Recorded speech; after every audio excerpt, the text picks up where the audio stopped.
Saint-Alès et c'est encore Bastaro qui a alors là Immersion.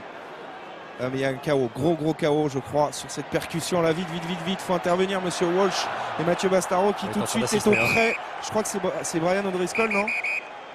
Non, c'est Jonathan Sexton. Non, c'est Sexton. C'est Sexton. Il fait un match Mathieu Bastaro dans son style, hein, mais on ne lui demande pas de faire autre chose, apporter sa puissance. Ouh là là là là.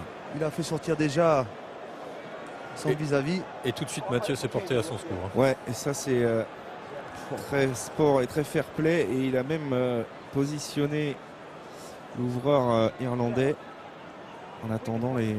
Ah, il ne s'est pas sorti. Il a mis son corps sur la ligne, comme on dit, mettre son put your body on the line, comme disent les Anglais. Il ne s'est pas sorti. Ah, il fait du ménage. Oh, regardez la nuque sur cette super loupe, c'est terrible cette image.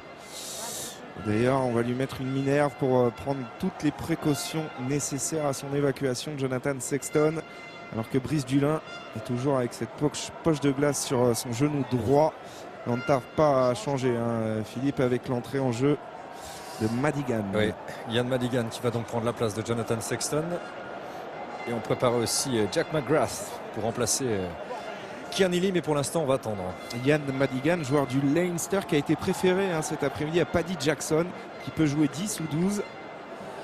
En revanche, Guilhem Guerrado va rentrer et prendre la place de Dimitri Zarzeski, le visage de la révolte aujourd'hui. Exactement. Et il avait annoncé la couleur dans les journaux, dans ses déclarations tout au long de la semaine. Dimitri Zarzeski qui s'impose comme le lieutenant de Pascal Papé dans ce 15 de France.